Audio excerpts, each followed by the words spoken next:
제가 많이 다니고 있는데요. 이제 다니다 보면은 이제 그 동안에 오버덴처뿐만 아니라 일반 덴처에 대한 개념 자체에서 조금 많이 혼동되는 부분이 있어서 그런 부분을 같이 짚어서 말씀을 드리고요. 그 다음에 이제 오버덴처의 연결 부분과 오버덴처의 사용에 대해서 말씀드리겠습니다. 오버덴처 자체는 뭐 잘 아시겠습니다만 여러 가지 좋은 그 효과들이 있습니다. 알베올라 리치를 보존하는 것도 중요하고요. 그런데 이제 저희가 보험이 되고 또 앞으로도 이제 지금 보건복지부하고 이야기되는 부분이 아마 오버덴처에서 임플란트 2개를 심어서 오버덴처 하는 것까지는 보험을 하려고 아마 지금 협상 중인 걸로 지금 제가 듣고 있습니다. 그래서 만약 기회가 되면 지금 아마 무치약 환자에서 치아가 없어도 아마 2개 정도 심어서 오버덴처가 보험이 되지 않나 그런 지금 소식을 지금 들려오고 있는데요. 아직 정확히 공시가 안 됐기 때문에 이제 조금 더 기다려야 될 것 같습니다. 어쨌든 그 지금 덴처에서 우리가 임플란트로 써서 가장 유용하게 쓸 수 있는 부분이 바로 덴처의 유지력 부분일 겁니다. 물론 다른 부분도 다 되겠지만요. 그래서 우리가 자연치를 100이라고 봤을 때 컨벤셔널한 덴처는 한 15 정도, 그리고 2개의 임플란트를 이용한 이제 오버덴처를 한 40 정도로 보고, 그리고 개수가 많아지면서 이제 점점 만족도가 높아지겠죠. 그래서 우리가 제작하는 2개를 이용한 오버덴처는 환자의 만족도는 한 40 정도 된다고 그렇게 이제 이야기를 되고 있습니다. 오늘 말씀드릴 내용은 덴처 리텐션을 위한 테크닉의 이제 역사에 대해서 간단히 보고요. 그 다음에 덴처를 그러면은 이제 어떻게 제작을 하는 게 좋을 건지에 대해서 말씀드리겠습니다. 그리고 어태치먼트 종류, 그리고 선택, 그 다음에 임상 케이스에 대해서 여러분께 말씀드리도록 하겠습니다. 이 덴처의 가장 큰 문제가 되는 것이 항상 고정성에 비해서 유지력이 약하다는 거죠. 그래서 이러한 부분들을 해결하기 위한 방법들이 많이 나왔었습니다. 1700년대에 스프링 덴처라는 것을 썼었고요. 이 스프링 덴처는 이 덴처 기술이 없기 때문에 리텐션이 없는 덴처의 탈락을 방지하기 위해서 상악과 하악에 이렇게 스프링으로 연결을 시켜놨습니다. 그래서 펴져 있을 때는 이렇게 덴처가 벌어져 있지만 이렇게 오므려 놓으면 이쪽에서 펴지려는 성질 때문에 덴처가 떨어지지 않는 걸 이용을 하게 됩니다. 실제로 미국 대통령이었던 조지 워싱턴이 사용했던 덴처인데요. 이 덴처도 보시면은 이 끝 부위에 이렇게 스프링으로 연결이 되어 있는 것을 볼 수 있습니다. 그래서 초상화를 그릴 때 보시면은 이쪽에 구륜근 자체가 굉장히 강하게 다물고 있어야지 실질적으로 입이 벌어지지 않죠. 스프링이 워낙 세기 때문에 그렇습니다. 예, 그 당시에 치과에서 홍보를 했던 초상화 같습니다. 그래서 이 입을 벌려도 틀니가 떨어지지 않는다는 것을 보여주는 그런 초상화가 되고요.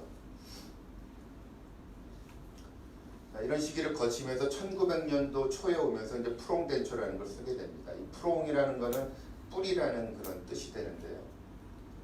이 상악에 특히 이제 치조골수가 심해서 리텐션이 없는 경우에 이 베스티블 부위를 절개를 합니다. 그리고 기존에 환자가 쓰시던 덴처에 이렇게 뿔 같은 거를 달아서 힐링을 시키게 되면 이렇게 홀이 뚫리게 됩니다. 그럼 거기에 덴처 제작할 때 이 홀 부위에 들어가는 2개의 뿔을 달아놓은 덴처가 만들어지죠. 그래서 이런 덴처로다가 사용을 하고 대신에 이제 24시간 내내 끼지 않으면 홀이 막혀져 버리니까 그런 이제 단점이 있죠. 실제적으로 미국에서 이 프롱 덴처를 상당히 많이 사용했던 걸로 그렇게 보고가 됩니다. 그 이후에 1900년대 말에 오면은 이제 석션 컵 덴처라는 걸 씁니다. 석션 덴처가 아니고요. 석션 컵 덴처는 이 덴처 제작을 마친 후에 그다음에 이제 이 워킹 모델에다가 이렇게 작은 원을 굉장히 많이 합니다. 많이 만들어 놓습니다. 그리고 거기에 덴처 안에 연질 이장제를 깔아서 부착을 하게 되면 이렇게 그 빨판처럼 이런 그 살액이 달라붙는 그런 효과를 노리는 거죠. 근데 이제 장기간 쓰게 되면은 이제 그 안으로 조직이 자라 들어가는 그런 이제 불편한 점이 호소가 됩니다. 실제로 석션 컵은 이 방식에 따라서 큰 석션 컵이 있고 작은 석션 컵이 있는데요. 큰 석션 컵이나 작은 석션 컵이나 이렇게 조직이 그 안으로 나중에 자라 들어가서 염증성으로 이제 바뀌게 되면 굉장히 통증이 심해지겠죠. 그래서 이런 부분들 때문에 이제 석션 컵 덴처가 이제 사라지게 됩니다. 그래서 그 이후에는 뭐 큰 변화가 없었고요. 그리고 별 큰 어떤 뭐 우리가 흔히 말하는 재미를 못 봤다 이런 표현을 많이 쓰는데 그 이후에 이제 임플란트를 이용한 이제 오버덴처를 사용을 하게 됩니다. 그러면 저희들이 이제 덴처, 오버덴처 그러면은 이제 덴처에 속하죠. 임플란트가 들어가 있는 덴처. 그럼 덴처를 그럼 어떻게 만드는 것이 과연 안정적으로 만들어 줄 수 있느냐 하는 부분입니다. 그 부분을 들어가기 전에 우리가 그 덴처 제작에 있어서 구강 내 검사 및 진단 부분과 그다음에 이 인디비주얼 트레이를 제작을 그럼 어떻게 하는 것이 좋은가 하는 부분 그리고 임상체들 그다음에 제작 시 검사해야 될 사항들에 대해서 한번 나눠서 말씀드리도록 하겠습니다. 구강 내 검사 및 진단 이제 이 부분을 만들었는데요. 덴처 우리가 림프 고발한 덴처에서 우리가 무슨 진단을 할 수 있느냐 하고 이제 반문이 될 수가 있습니다. 그런데 몇 가지 방법만 사용을 하신다면은 쉽게 진단을 해볼 수 있는 부분이 있죠. 케이스를 보면서 설명을 드리면요. 이 환자분은 상하게 이렇게 파셜 덴처가 되어 있고요. 그 다음에 하악에는 리치가 좀 좁은 형태고 그리고 군데군데 소어 스팟이 보입니다. 이 환자분은 식사를 할 때 아래 부분이 많이 눌려서 아프다는 것을 호소를 하고 오신 분입니다. 이 상태고 하악 상태의 엑스레이 사진입니다. 상하게 파셜 덴처 유니레이터럴로 되어 있고요. 하악에는 여러분들이 보시기에 상당히 굉장히 좁은 베이스를 가진 덴처가 제작이 되어 있습니다. 그러면은 저희들이 가장 쉽게 생각할 수 있는 부분이 바로 이겁니다. 우리가 기존에 하던 덴처보다 상당히 덴처 베이스가 좁다는 거죠. 그러니까 이런 경우에 우리가 쉽게 이거 덴처가 너무 좁게 만들어져서 그럴 수 있다라고 쉽게 얘기할 수가 있습니다. 근데 그거는 우리가 가지고 있는 기존 관념에 대한 거에 비교를 했을 때 작게 보이는 거죠. 실질적으로 환자의 구강에서를 테스트해 본 건 아니죠. 근데 선입견적으로 먼저 그렇게 생각이 들고 좁으니까 베이스가 좁으니까 힘을 못 받쳐주면 아래쪽이 많이 아플 거다라고 쉽게 생각하기가 좋습니다.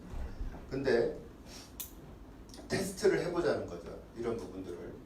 그래서 이런 경우에 이제 여러분들이 저 같은 경우는 이제 비스코젤이라는 걸 쓰는데 여러분들은 마찬가지로 연질 이장제의 티슈 컨디셔너를 써도 되고 기타 다른 회사 제품이 있다면 그걸 쓰셔도 됩니다. 대신에 1대1로 믹스를 하지 않고 리퀴드를 조금 더 많이 넣죠. 약간 더. 그래서 약간 그 흐름성이 살짝 있게끔 합니다. 그 상태에서 지금 10대 8이 거꾸로 된 거네요. 네. 10대 8 좀 거꾸로 됐네요. 그래서 파우더를 많이 넣으면 너무 thick하기 때문에 약간 리퀴드를 조금 더 넣는 걸로 생각하시면 됩니다. 그거를 이 보도 부위에다가 올려놓고요. 보도 부위에 올려놓고 그다음에 구강 내에 넣어서 환자한테 바이트를 시킨 다음에 그 다음에 환자가 기능 운동을 스스로 할 수 있게끔 유도를 합니다. 그 유도하는 방법은 뒤에서 설명을 드릴 거고요. 그걸 유도하게 되면 환자가 스스로 기능 운동을 하죠. 우리가 폐구 임상법 드는 거랑 똑같은 개념으로 보시면 될 겁니다. 그러면은 그 보도가 새로 만들어지겠죠.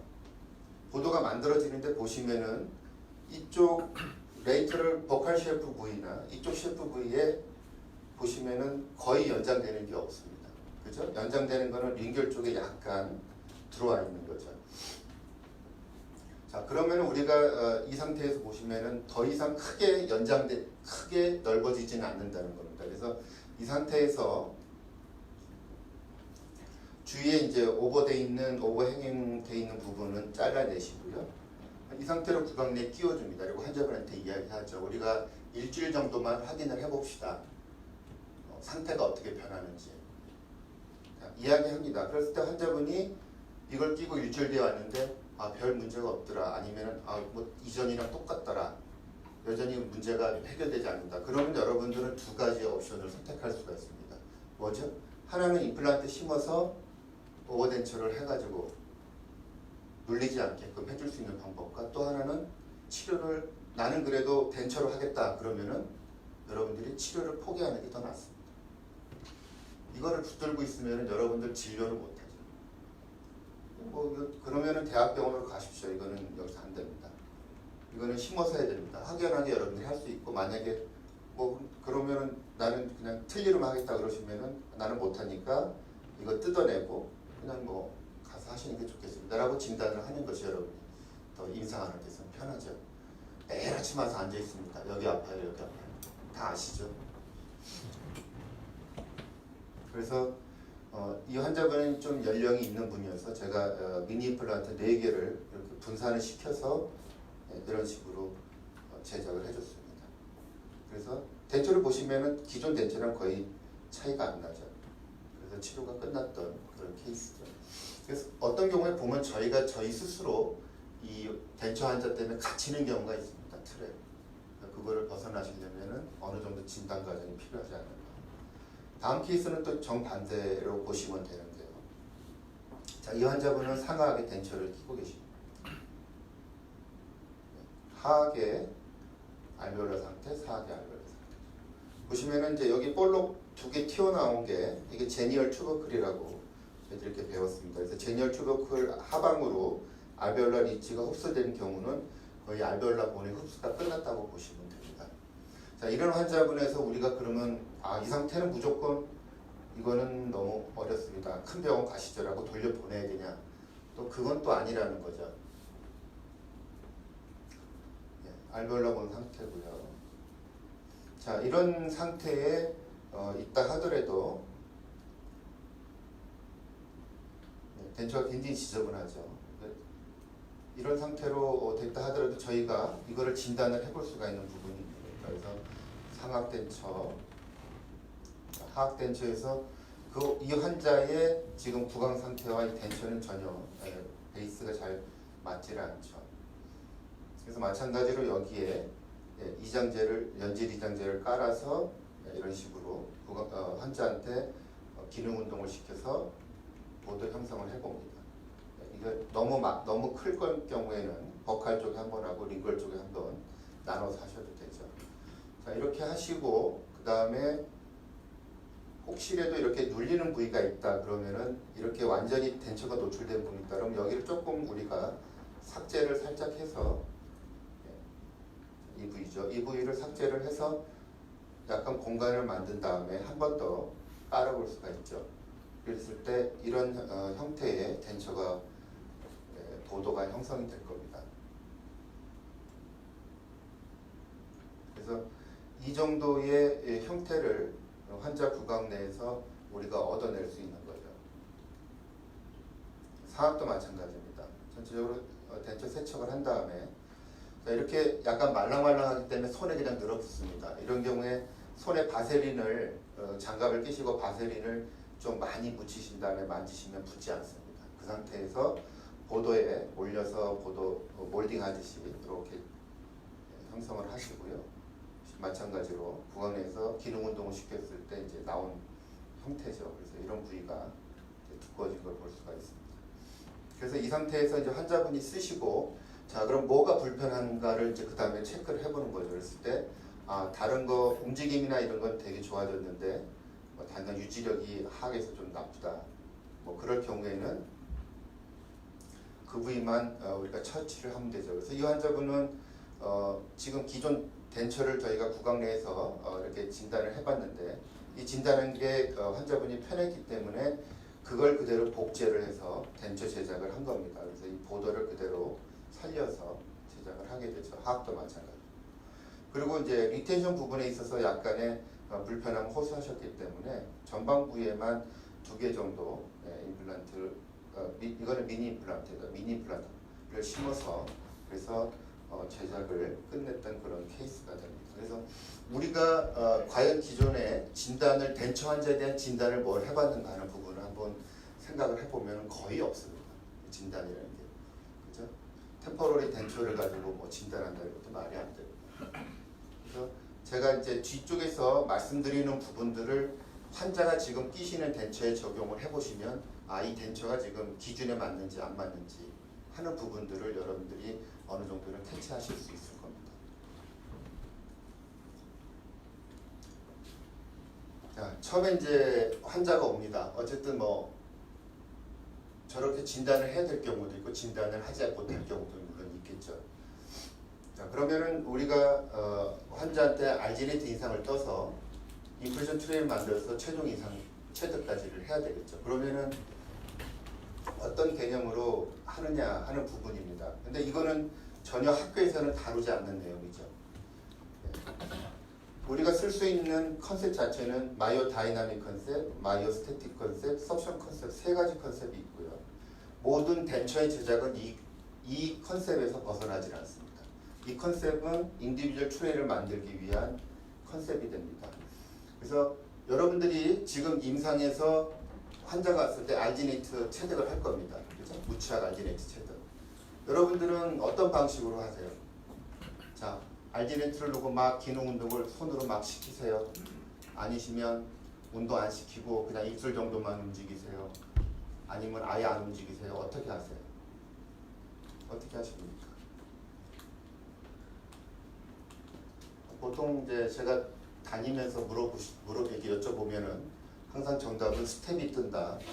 나는 잘 모르겠다. 이제 그냥 떠 그러면 뜬다 이거고요. 그리고 기공소로 보내면 기공소에서 인들주의 만들어 온다. 이제 이게 가장 일반적인 대답입니다. 솔직하게 이제 얘기하자는 거죠.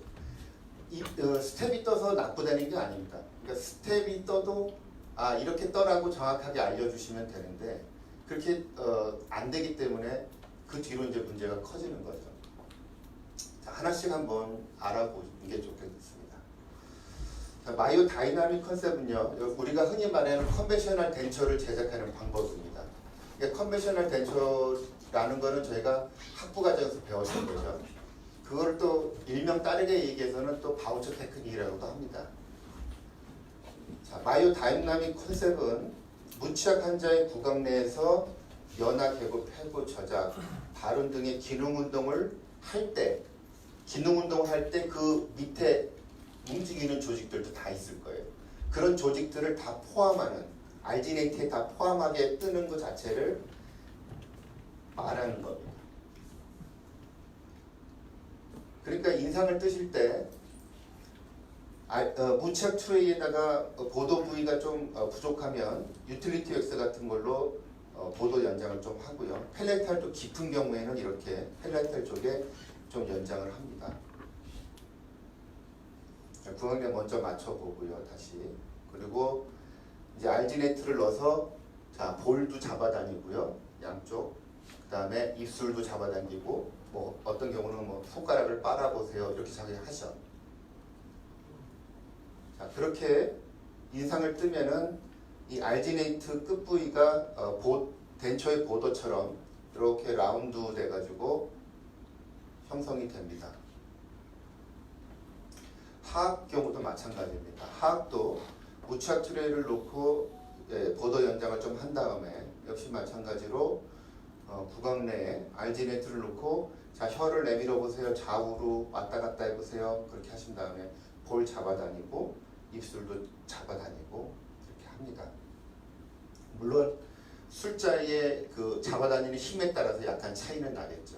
어쨌든 그렇게 뜨게 되면 알지네이트 인상 자체가 이 혀의 운동도 기록이 돼 있고 그리고 이쪽에 볼이나 입술의 운동도 기록이 돼 있습니다. 그죠? 이렇게 기록이 되죠.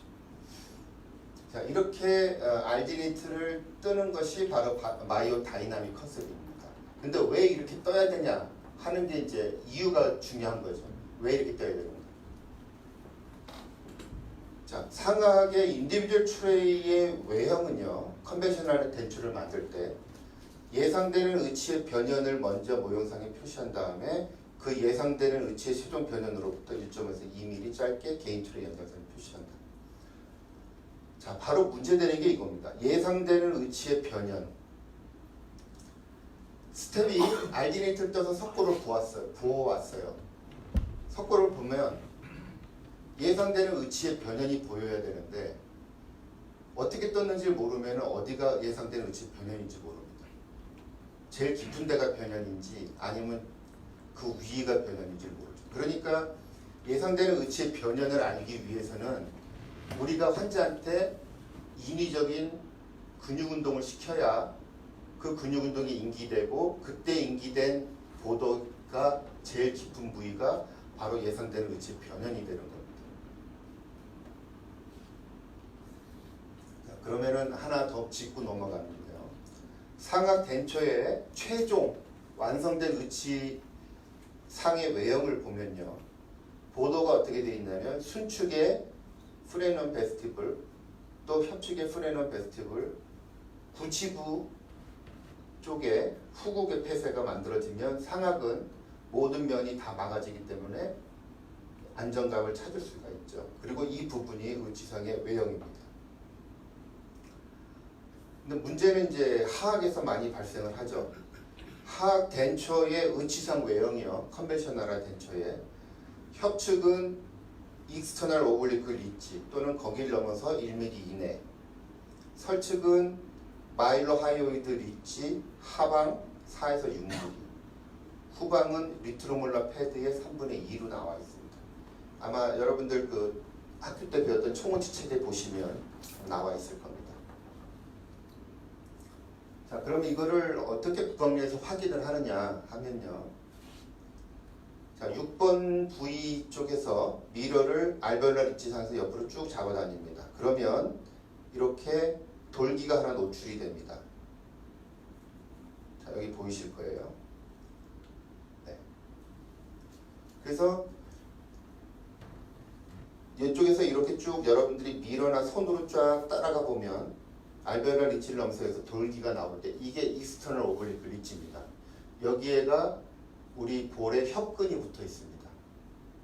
그래서 덴처를 여러분들이 만드셨을 때 이 공간이 아무리 넓다 하더라도 덴처의 보도는 익스터널 오블리크 리치까지밖에 안 갑니다. 이걸 넘게 되면 뭐가 발생하냐? 이쪽에 물론 얼서도 생기겠지만 짧으면 음식물이 고이고요. 길면 기능 운동할 때 불안하게 되고 얼서가 생기는 부분이 있습니다. 그래서 여러분들이 환자가 기존에 끼고 계시던 덴처 또는 여러분이 만들었던 덴처를 보시고 익스터널 오블리크 리치를 확인하셔서 언제 봤을 때 그거보다 오버됐다 그러면은 그거는 조정을 해야 됩니다. 다음은 마일로 하이오이드 리치입니다. 마일로 하이오이드 리치는요. 6번 부에서 링결 쪽으로 잡아다니면 이쪽 밑에 이 구강저에서 붙어있는 조직이 붙어있는 부위가 라인이 나타납니다. 그죠? 그래서 이쪽에 나오는 이 라인 자체에 마일로 하이오이드 머슬이 붙어 있습니다. 그래서 여러분들이 그 6번 부위에 혀를 대시고요. 링결 쪽에 그 다음에 아래쪽으로 싹 내려보시면 이렇게 내려가다 툭 꺼지죠. 거기가 툭 꺼지는 지점이 마일로 하이오이드 리치입니다. 그러니까 교과서에서 컨벤셔널 덴처에서 말하는 컨벤셔널 덴처의 링결 보도는 그 마일로 하이오이드 리치에서 하방으로 4에서 6mm 이내에 있어야 된다고 이렇게 얘기를 하고 있는 겁니다. 그래서 이쪽에 마일로 하이오이드 리치 하에서 하방 4에서 6mm 정도, 익스터널 오블리크 리치 또는 그 1mm 이내로 돼 있는 것이 지금 우리가 만드는 컨벤셔널 덴처의 외형이 됩니다.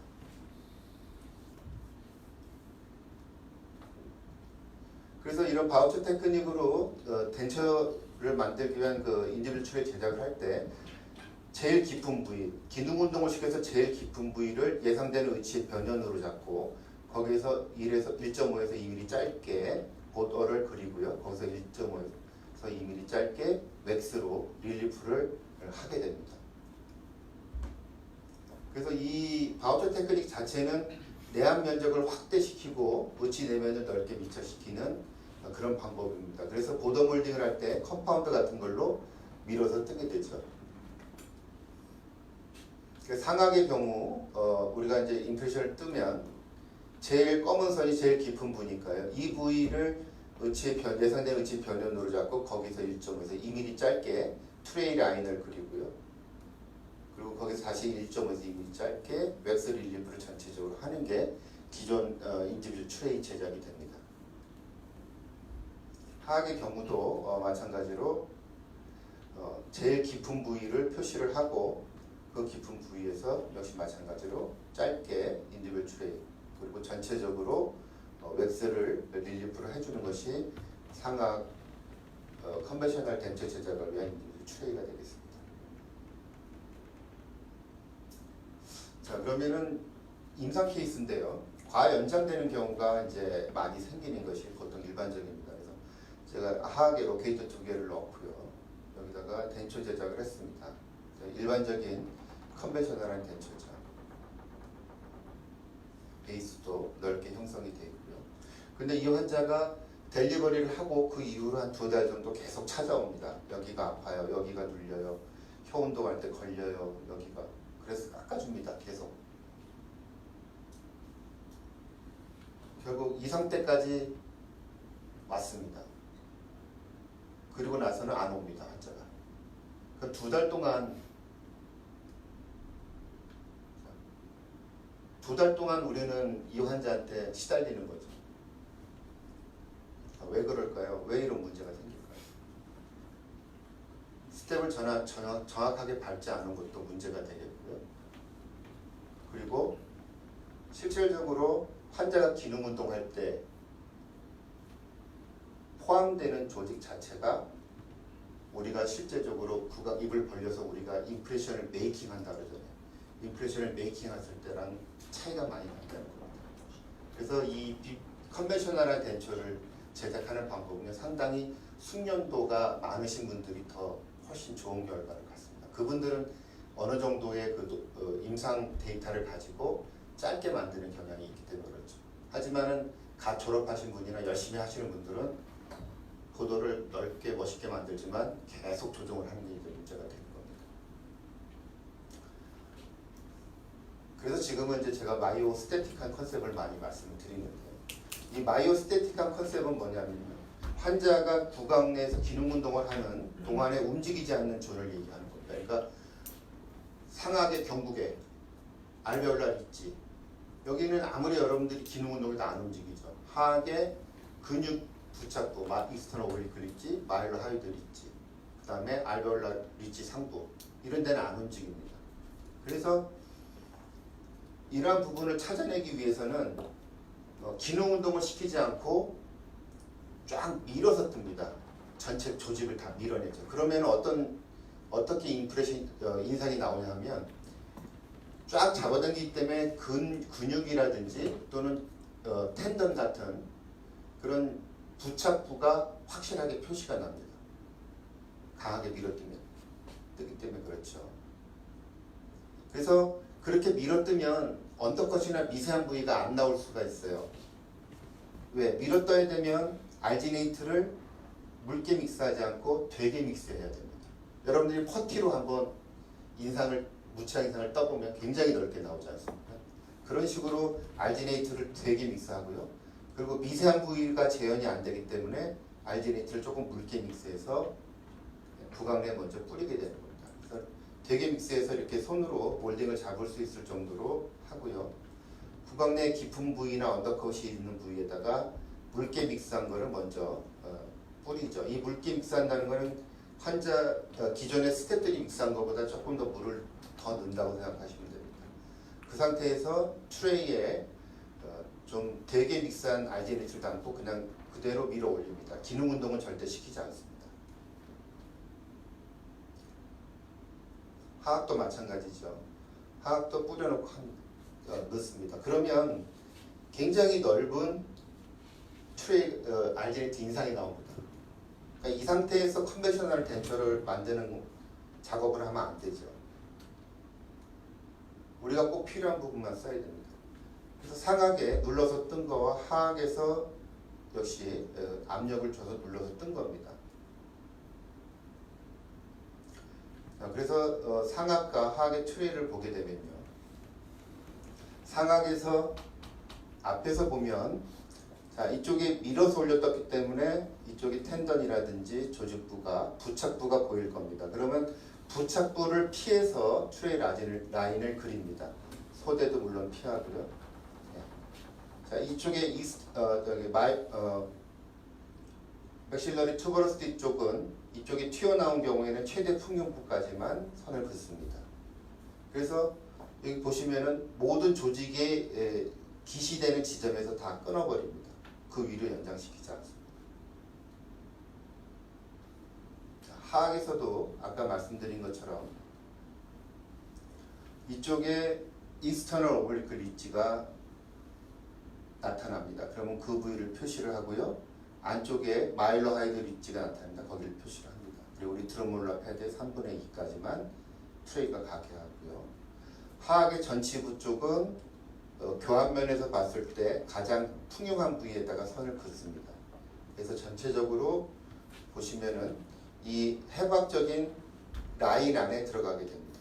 그리고 앞쪽에 전치부 하방에 멘탈리스 머슬이 들어갑니다. 그래서 이 멘탈리스 머슬도 피하고 그래서 전적으로 움직이지 않는 존에다가 하게 되는 거죠.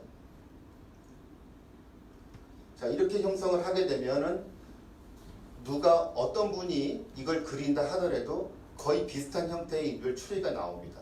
왜냐하면 해박적 위치를 찾아서 그리는 거예요.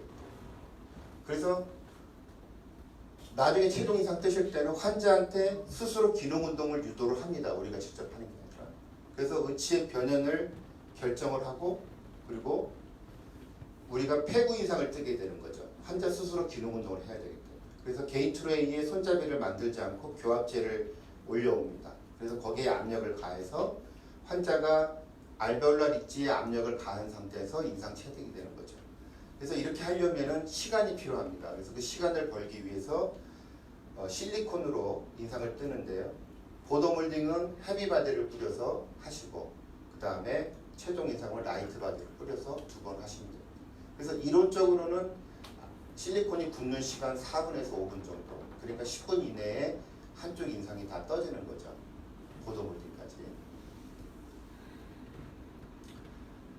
그래서 오늘은 주로 마이오스태틱한 개념으로 덴처 제작한 걸 말씀을 드릴 거고요. 석션 컨셉은 요즘 많이 홍보가 되고 있는 부분이 있는데요. 이 석션 컨셉 자체도 마이오스태틱한 개념에서 나온 겁니다. 다만 여기서는 어떤 그런 이 환자의 움직임이나 이런 것보다는 일단은 초점이 되는 거는 이 의치상 내면을 일시적으로 음압 상태로 만들어서 덴처가 빠지지 않게 하는 게 최종 목표입니다. 자, 이렇게 빠지지 않게 할 수 있는 이유는 우리가 환자가 혀를 들었을 때 이 밑에서 조직이 쭉 올라오게 되는데요. 이 조직 자체가 서브링결 그랜드가 올라오는 거죠. 그래서 이게 발달이 하게 되면 환자가 입을 벌려서 혀를 든다 하더라도 이 안쪽으로 공기가 들어가지 않기 때문에 음압이 나올 수 있는 그런 여건이 됩니다. 그리고 또 하나는 이 음압이 일어나려면 덴처의 위치가 항상 일정해야 됩니다. 그래서 그렇게 하기 위해서 이 리트로마일러 하이어드 포사 쪽에 이 덴처의 보도를 좀 길게 해서 이 혀에 의해서 덴처가 옆으로 움직이지 않게끔 해주는 보상성 폐쇄를 만들게 되고요. 마지막으로 중요한 부위가 이 리트로몰라 패드 부위의 봉쇄입니다. 그래서 이쪽 부위의 그 덴처의 그 의치 상위 보도가 일로 들어가게 됐을 때 이 텅의 사이드 월과 버칼 뮤코사의 사이드 월이 같이 이렇게 만나게 되면 이 안으로 공기가 유입되지 않고 그러면은 음압이 생긴다는 이론입니다. 그래서 버칼 뮤코사의 B와 텅의 T와 컨택 포인트라는 BTC 포인트가 나오게 되죠. 그래서 이 BTC 포인트는 우리가 이제 이 흡착을 하는 데 있어서 굉장히 중요한 포인트가 됩니다. 그래서 이거를 얻기 위해서는 인상 체득을 할 때 이 트레이의 버칼 이 BTC 포인트를 만들어주기 위해서 트레이를 잘라버립니다. 이쪽 부위를. 그래서 구강내에 넣으면 이 아래쪽에만 트레이가 연장되어 있고 위에는 없게 되죠. 그래서 이 부위의 그 조직의 위치를 그대로 인기를 해내게 됩니다. 그러니까 여기서는 익스터널 오블리크 리지를 찾는다는 것을 전제해 주지를 않고 있습니다. 그래서 하악에서 상악은 뭐 같은 방식으로 여러분들이 하는 대로 하시면 되겠고요. 그리고 하악에서 보시면은 이렇게 트레이가 없이 조직에 의해서만 인기된 형태로 그대로 나오게 되죠. 상악은 마이오스태틱 컨셉과 동일하게 형성을 하게 되고요. 하악에서는 약간의 차이점이 있는데, 자 이쪽 부위에 우리가 익스터널 오블리크 리지를 찾았다 그러면 여기서는 그냥 조직에 의해서 인기된 형태를 최종 트레이 마진으로 삼습니다. 그리고 이 빨간 선이 마이오스태틱한 트레이 라인이라면 이 검은색으로 약간 2-3mm 길게 형성을 해서 트레이 제작을 하게 되는 거죠.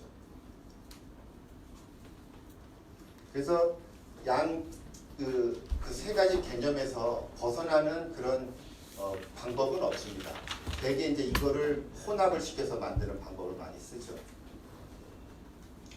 이렇게 트레이 제작을 한다면 이제 인상 체득하는 방법으로 들어갑니다. 그래서 인상 체득을 하는 방법에는 방법에는 이제 우리가 그 카테고리에 따라서 나눌 수가 있는데, 가해지는 압력이나 해부 개부 인상 또는 술자가 매니플레이션 할 것인가, 환자의 기능 운동을 이용할 것인가, 또 트레이는 어떻게 할 것인가 하는 부분들이 많이 달아져 왔습니다. 그래서 저희들이 여러 가지 컨셉들이 있고요. 이런 컨셉들에서 저희들이 결론적으로 보자 그러면은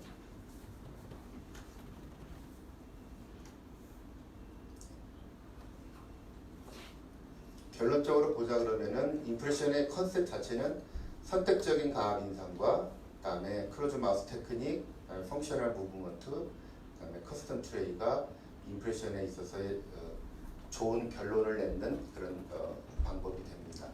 그래서 이러한 방법들을 저희가 임상에 응용하는 방법은요. 자, 환자분이 트레이가 제작하기 위해서 트레이를 제작하기 위해서 알지네트 인상을 떴을 때 우리가 갖고 계시는 생각대로 트레이를 제작을 하겠죠. 트레이 라인을 그리고 거기에 레진 베이스를 하고 손잡이를 붙이는데 손잡이를 붙이지 않고요. 여기에 그냥 웩스림만 갖고 옵니다. 그러면은 우리가 구강내에서 먼저 환자의 버티컬 디멘전을 체크를 먼저 합니다. 그래서 버티컬 디멘전을 체크를 하고 그 위에다가 이제 알로왁스 같이 좀 부드러운 웩스로 해서 올려놓고요. 그리고 트레이의 보도에 실리콘 접착제를 다 바르고 나신 다음에 헤비바디를 올려서 기능 운동을 시킵니다.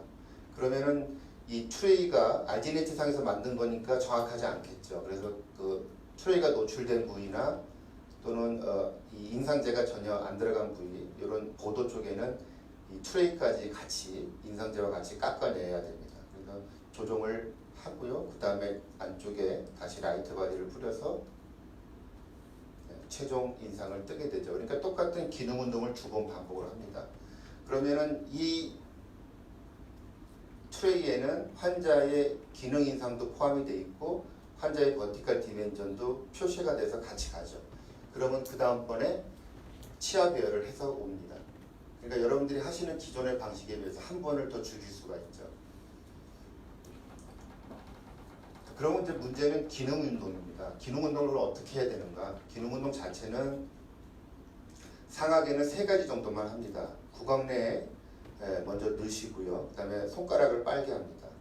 그리고 대합되는 트레이를 넣으시고 좌우로 3에서 4회 갈게 합니다. 그리고 마지막으로 우이를 7번 정도 반복을 합니다. 이게 환자의 기능 운동이 답니다. 상악의 기능 운동.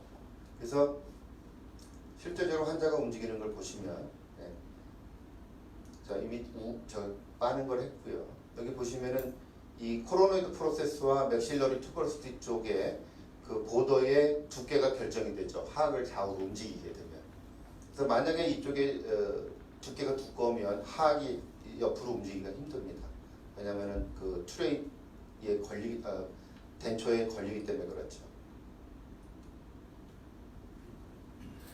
자, 이렇게 해서 그 보도 몰딩이 되고 나면요, 주위에 그 인상제, 헤비바디 인상제를 제거를 하시고 트레이가 눌리는 부위도 같이 깎아냅니다. 그 다음에 내부에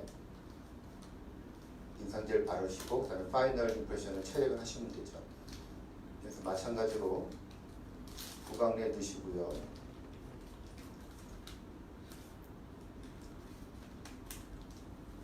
손가락을 빨게 합니다. 그 다음에 뭐 트레이를 넣으셔도 되고 아니면 기존에 먼저 넣어놓으셔도 상관은 없습니다. 무른 상태에서 좌우로 3, 4회 정도 갈게 합니다. 뭐 2, 3회든 3, 3회든 상관없습니다.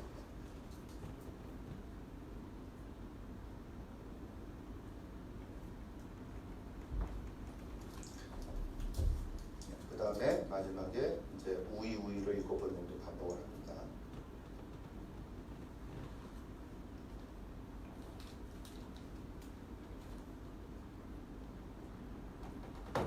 그래서 이쪽에 덴처가 좋지 않은 덴처를 오래 쓰시게 되면 구륜근이 굉장히 느슨해집니다. 그래서 이 우를 잘 못하는데 그럴 경우 손으로다가 이렇게 좀 잡아다녀서 우하는 거를 좀 도와주실 수도 있습니다.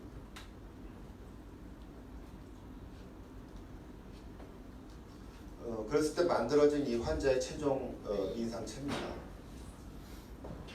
환자 스스로 운동했기 때문에 이 보도의 두께가 양쪽 구치부에서 두께가 서로 틀리고요. 그 다음에 이 앞쪽에 환자 스스로 움직였기 때문에 이 레비얼 프레넘 자체의 길이가 정확하게 결정이 됩니다. 우리가 보통 이제 손으로 하다 보면 어떤 경우는 너무 세게 잡아당기면 이쪽에 공간이 생기고요.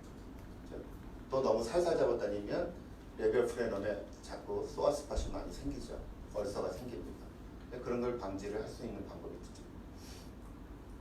그 다음에 하악입니다. 하악은 보통 5가지 운동을 시킵니다. 처음에 구강 내에 트레이를 넣으시고 좌우로 2, 3회 갈게 합니다. 뭐 3, 4회 해도 괜찮습니다. 그 다음에 입을 살짝 벌린 다음에 혀를 이렇게 많이 내밀지 않고요. 위아래 입술에 침을 바르게 합니다. 이렇게 이 정도만 바르게 합니다. 그리고 나서 입을 다물고 침을 삼키게 합니다. 그리고 마지막으로 우위를 7번 반복합니다.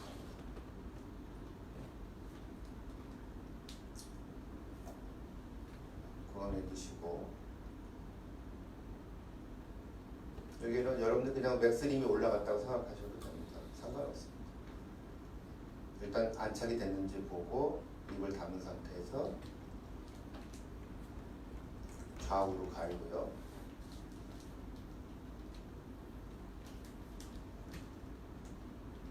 그 다음에 살짝 입을 벌려서 우이 하지 않고 바로 살짝 입을 벌려서 혀를 살짝 내밀게 하죠. 보통 처음에 잘 환자들이 못합니다. 그래서 여기 숫자가 직접 보여주면서 할 수가 있죠. 내밀고 위아래 붙이고 이 정도 움직임만 하죠.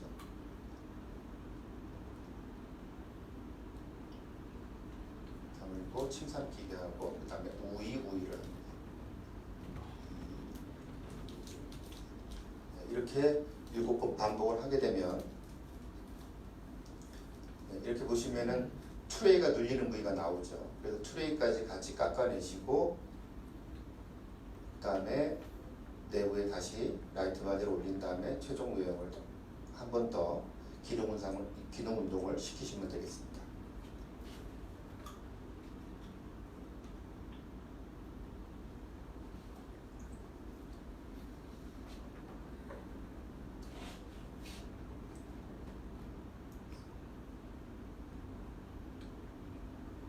제대로 들어갔는지만 확인하시고 좌우로 갈고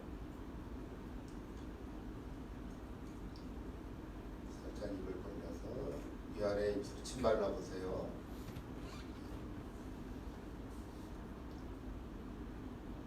그 다음에 감으시고 너무 많이 안 하셔도 됩니다. 네, 감으시고 침 한번 삼켜보세요. 그 다음에 우이 7번 감.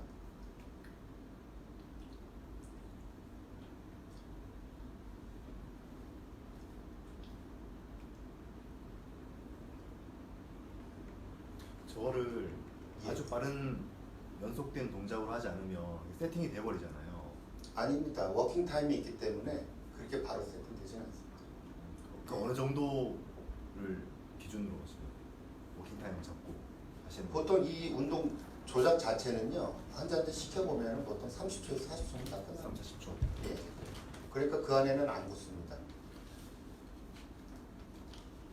그렇게 하게 되면은 이제 이렇게 전체적인 외형이 나오죠. 그러니까 이 환자에서 필요한 인상 기능 운동을 하는데 필요한 공간은, 움직일 수 있는 공간은 이 정도 차지하게 되는 거죠. 이 트레이가. 이것보다 길어지게 되면 다 그 다음에는 치워야 된다고 생각하시면 됩니다.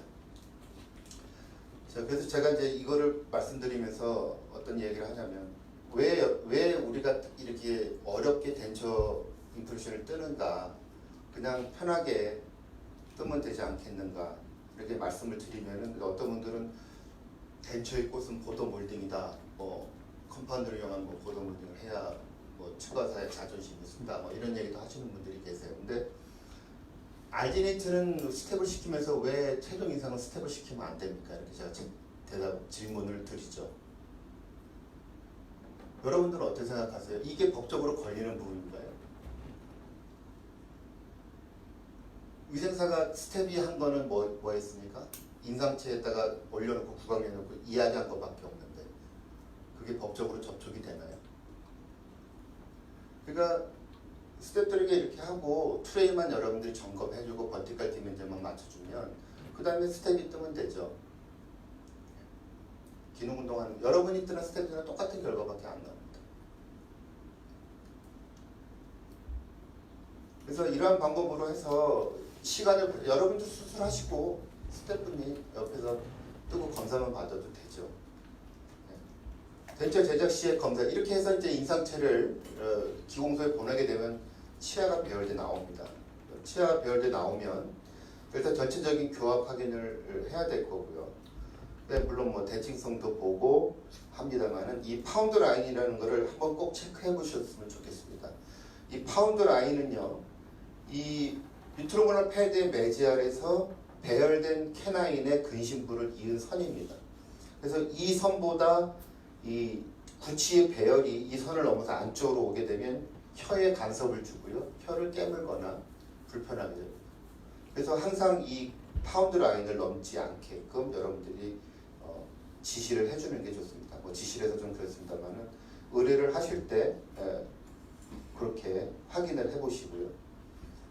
나중에 구치부에 임플란트 심으실 때도 마찬가지로 구강 내에서 이 파운드 라인을 체크해 보시고 최종 보철물이 거기를 넘지 않게끔 확인을 해 보시는 것이 또 좋습니다.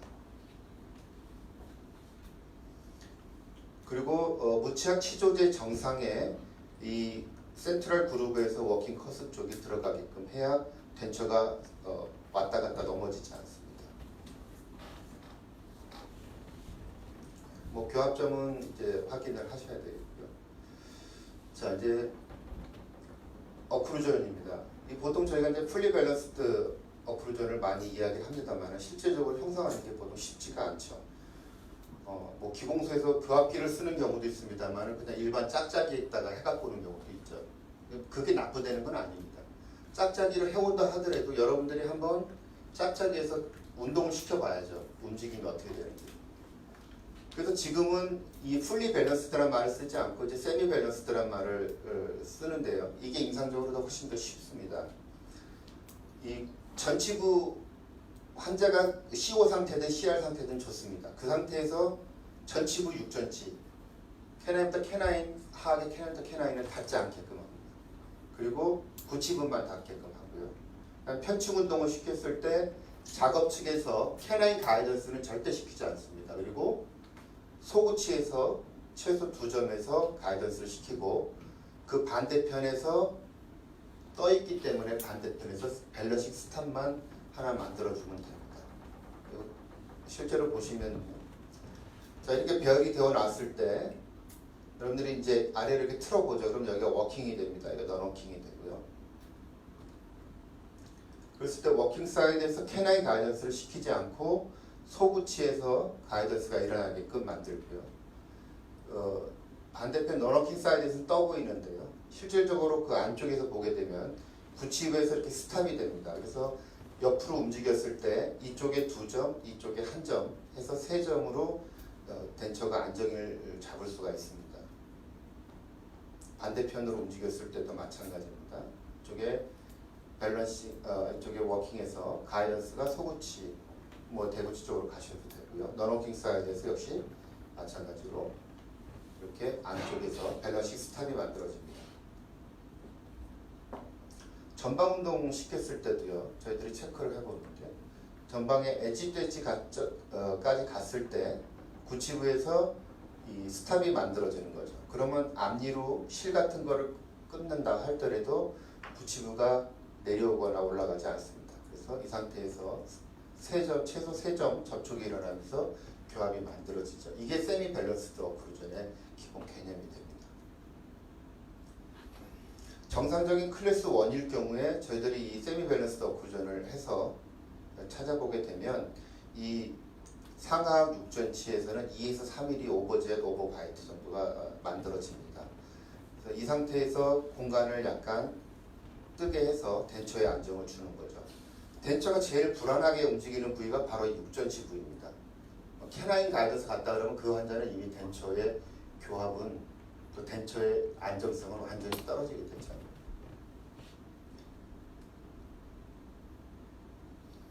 그리고 덴처 조정하실 때 보통 우리가 이제 새 덴처가 나오면 올드 이제 체어에 앉힌 다음에 올드 덴처를 빼고 바로 새 덴처를 넣어서 이제 확인을 하십니다. 그렇게 하게 되면은 올드 덴처의 조직이 맞춰져 있다가 새 덴처를 넣으면 조직이 기존 변형된 상태로 맞춰지니까 눌리는 부위 또는 안 눌리는 부위가 정확히 안 나옵니다. 그래서 덴처 조정하기 전에 올드 덴처를 빼고요. 새 덴처의 내면에 날카로운 부분이 없다 그러면은 또는 있으면 조정을 하시고 구강 내에 넣어서 커튼을 한 5에서 10분 정도 물려 놓습니다. 그 상태로 대기실에서 물고 있다가 들어와서 이제 최종 덴처 조정을 하시는 거죠. 그래서 균일하게 닿게끔 하는 목표를 가지시고 조정을 하시고요. 일단 조정이 어느 정도 됐다고 생각되시면은 한쪽에 6번이나 5번 부위에 핀셋이나 볼바니시 같은 걸 눌렀을 때 반대편이 떠오르지 않아야 됩니다. 반대편이 떠오르면 그거는 다시 조정을 하셔야 됩니다.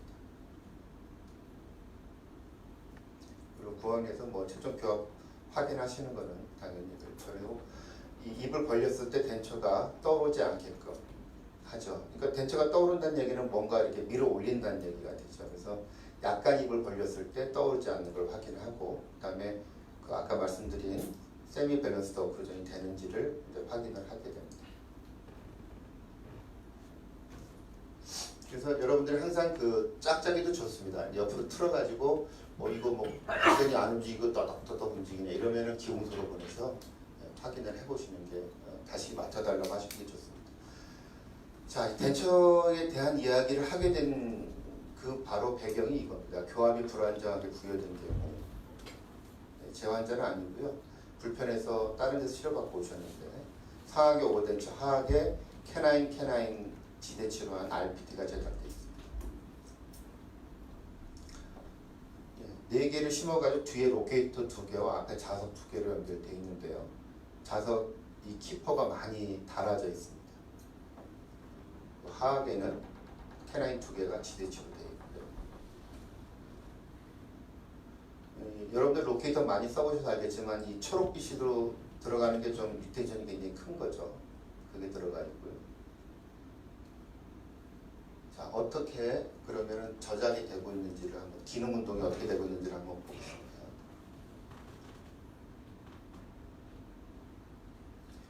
자, 양쪽에 캐나인 가이던스가 되면서 빠졌다 들어갔다 빠졌다 들어갔다 하죠.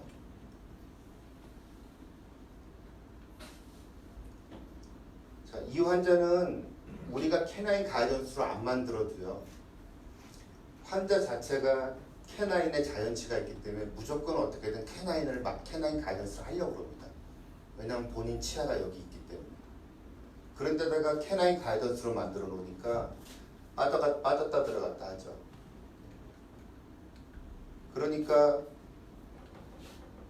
이게 부러지든지 리텐션 주는 이 부분이 닳아지든지 최종의 결말로 가서는 임플란트가 풀어지든지 그런 결말이 나오게 됩니다.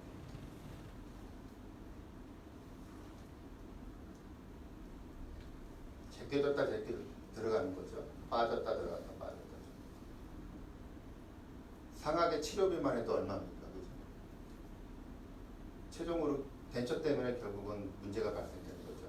자, 이 환자분도 상하게 오버덴처인데요. 임플란트 하나와 자연치 루트를 이용한 자석 오버덴처로 되어 있고요. 하악은 브릿지 상태로 되어 있습니다. 물론 대합치가 자연치에 가까운 형태이기 때문에 힘은 많이 가해지게 됩니다. 그럼 어떻게 씹히는지 한번 보시면요.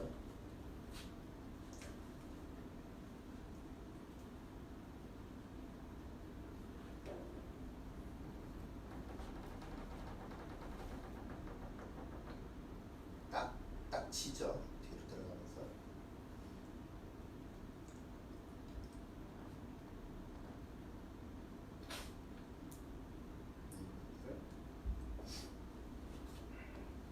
자, 이 부분이 방사선에서 보면 이쪽 부위에 버티컬 프랙처가 만들어졌습니다. 물론 힘이 많이 가해질 수 있어서 그럴 수가 있죠. 근데 더 안 좋은 거는 이제 딱딱딱 치면서 일단 크랙 라인이 더 번지는 효과가 있을 겁니다. 이게 정확하게 베이스에 잘 맞고 그러면은 그렇지 않을 텐데 교합이 불안정하게 되니까 주위 골 흡수가 일어났을 테고 그러다 보니까 더 불안하게 되면서 더 움직임이 많아졌을 거고요. 결국에는 프랙처가 일어나게 되는 거죠. 그래서 이제 제가 세미 밸런스드 어크루전을 배열한 그거를 부여한 경우인데요. 상하게 임플란트 하나와 자연치 루트를 이용한 마그네틱, 그다음에 하악의 로케이터 2개를 심어서 덴처 제작을 했습니다. 이게 이제 그 아까 말씀드린 마이오스태틱 개념으로 해서 만든 덴처가 되고요. 구강 내에서 움직임을 보시면 여기 움직였을 때 상하의 움직임이 없이 하악이 자연스럽게 움직여져야 되는 겁니다.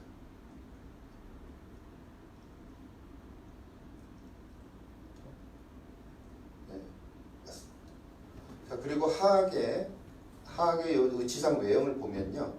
이 환자의 움직임 자체는 이런 형태의 보도를 만듭니다. 근데 여러분들이 이런 보도를 보통 컨벤셔널 덴처에서는 안 만들죠. 보통 일자로 와서 파여 있고 이렇게 가는 형태가 많습니다. 이렇게 됩니다.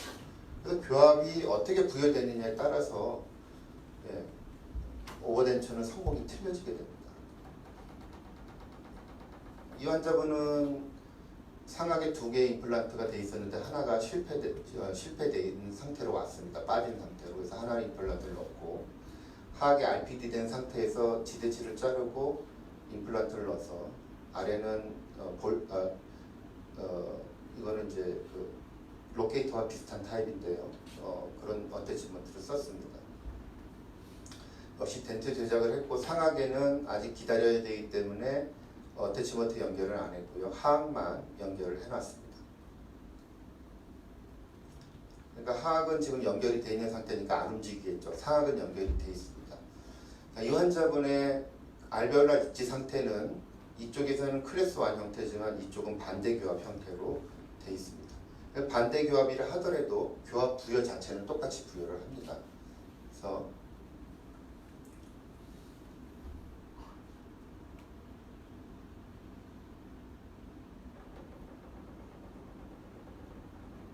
견치를 벗어나서 소구치에서 되고요. 전방 운동할 때 부치부에서 스탑이 되기 때문에 대처의 움직임이 없게 되는 거죠. 이런 형태가 부여가 되는 겁니다. 여기서도 마찬가지로 하악의 덴처의 외형을 보게 되면 이 환자의 근육의 움직임은 이렇게 기록이 됩니다.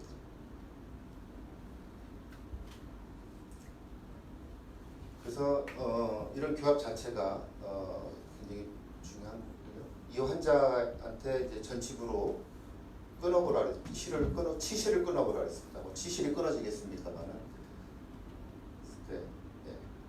부치면 스탑이 되니까 전혀 움직임이 없이 그대로 제 위치에서 작용을 하죠.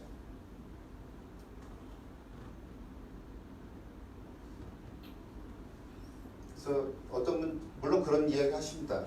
자, 음식물이 들어가면 틀리지 않냐, 움직임 자체가. 지금은 세미 밸런스가 되지만 음식물이 들어갔을 때는 떠 있지 않냐. 물론 떠 있죠. 떠 있지만 떠 있다가 물었을 때 어느 위치에서 물리든 간에 반대편에서 밸런싱이 되니까 제 위치를 갈 수 있고요. 또 하나는 환자가 저작하는 시간이요. 하루에 8분에서 11분 정도입니다. 근데 더 나쁜 거는 환자가 악습관, 옆으로 간다거나 막 움직이는 이런 동작을 하는 것이 하루에 4시간 이상입니다. 그러니까 밥을 먹을 때보다 밥을 안 먹고 기능 운동할 때가 훨씬 더 많이 힘이 가해지게 되는 거죠. 그래서 그런 부분들을 우리가 정확히 해주지 않으면 결국은 이제 실패로 이어지는 부분이 바로 거기서 나오게 됩니다. 잠깐 쉬셨다가 한 5분 정도 쉬셨다가 바로 이어서 진행하도록 하겠습니다.